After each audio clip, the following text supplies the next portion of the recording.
中美关税战按下暂停键，中共将在明天主办中拉共同体论坛，提升美国在拉美和加勒比国家的影响力和伙伴关系。习近平将出席开幕式并发表讲话。这是一个部长级会议，中共外交部长王毅主持，巴西、哥伦比亚和智利总统等拉丁美洲和加勒比地区官员都将出席。北京这是耍什么花样？这个时间点非常有趣。美国财长贝森特5月12号刚刚宣布，与中共副总理何立峰一行达成了关税协议。北京13号就和拉美等国开论坛，大谈全球南方国家合作。党的喉舌新华社在北京时间5月13号0点14分头条报道，高调宣扬中拉合作奏响全球南方共同发展新乐章，还推出专题视频，叙述中拉10年来的交往硕果累累。中南海在玩弄拖延战术，想利用与美国90天的关税暂缓进行突围，对世界秩序另起炉灶吗？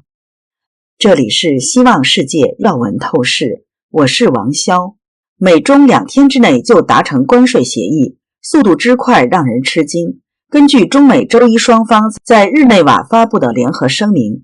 美中不断升级的关税战自5月14日暂停，美国对华关税从 145% 降到 30%， 中国则将对美 125% 关税降到 10%。新关税将于5月14日生效，期限90天，而两国之间的谈判仍在继续。此景引发全球股市暴涨，美国科技股领涨，纳斯达克100指数期货上涨 3.8%， 香港科技股大涨超过 6%。 在欧洲，德国 DAX 股指上涨 1.5%， 泛欧 STOXX 600指数上涨 1.1%，意大利富时 MIB 指数上涨逾 2%。 不过华尔街日报报道，这个大转弯实在很意外，让许多市场观察人士感到惊讶。可光这些还不足以结束贸易战，将来还有很长的路要走。荷兰国际集团高级经济学家因加费希纳预测，他连90天的暂停期能否走完都不敢说，因为中国可能把这看成一场胜利，这很危险，会让停火协议随时破裂。重要的是，在他们看来，美国并没有从北京获得让步。美国资深评论人士兰树指出，美国的 10% 的关税是在第一次贸易战 25% 的关税基础上加上的，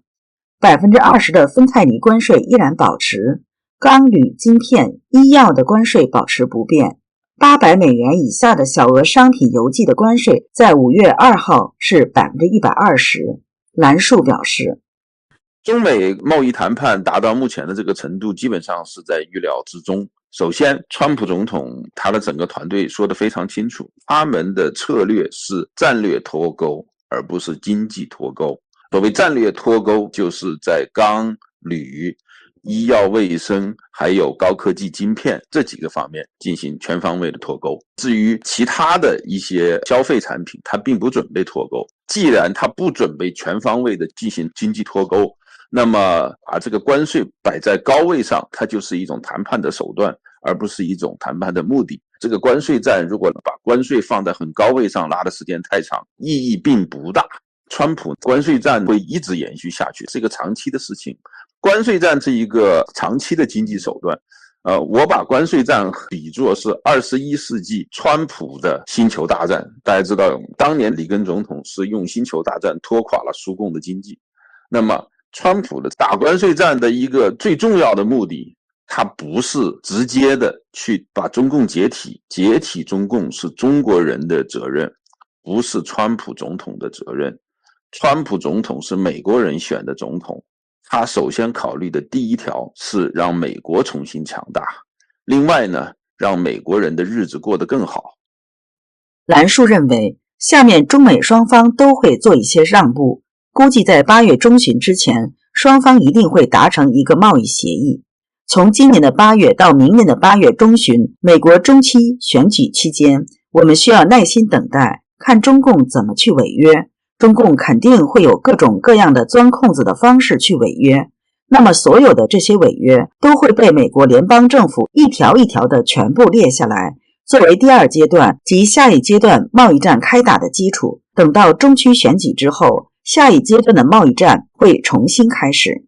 台湾时政观察人士、资深律师童文勋认为，中共虽然同意解决对美贸易赤字和芬太尼问题，但我们看到这么大一件事，川普在真相社会上到现在还没有说话。他预计暂停90天最后应该会失败。就芬太尼和贸易逆差问题而言，芬太尼或许容易解决，那将取决于中共。中共如果愿意，完全可以阻断芬太尼出口通道，但中共没有解决对美贸易出超的诚意。90天以后，那时全世界很多国家都会跟美国达成贸易协议，对北京的合围之势就完成了。那时人们都想分摊中共对美出超这块大饼。从国际局势来看，中共的影响力大不如前，所以在中美高层会谈中方发布会上，中方主持人让新华社记者最先提问，何立峰将球踢给中共商务部长李成钢，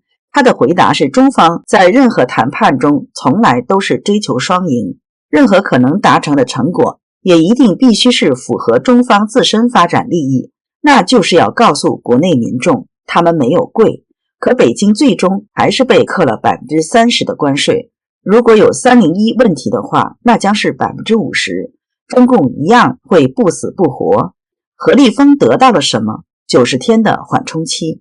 兰树认为，中方有没有诚意其实并不重要，川普总统他们第一阶段的这个战略脱钩已经达到了他第一阶段的关税战战略目标。童文勋观察到现在川普都没说话，这里可能有一个重要因素，就是美国可以先高抬贵手。至于北京的中拉高层论坛，兰树指出，中美之间长期的在全球秩序上的争夺话语权是不会改变的，因为中美之间的对立长期来看只会升级，不会降级。从川普的第一任到拜登政府，再到川普的第二任，他的整个全球策略，特别是对华政策是一致的，没有出现不同的转向。只不过拜登政府受到美国国内的意识形态的一些力量的束缚，所以说他做起事情来步伐稍微缓慢一点，仅此而已，但是他整个方向是一致的。那么加勒比海，美洲是美国的后院，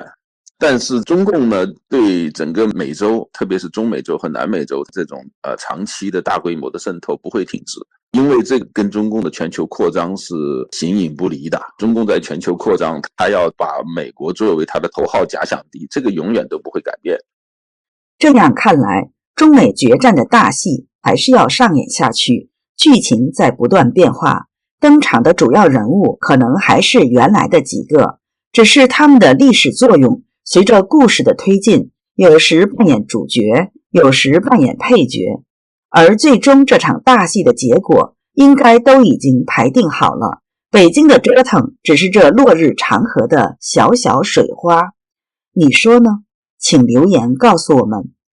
这里是希望世界要闻透视，感谢你的陪伴与思考，请订阅分享并打开小铃铛，一起在动荡中坚守真相，在黑暗中点燃希望。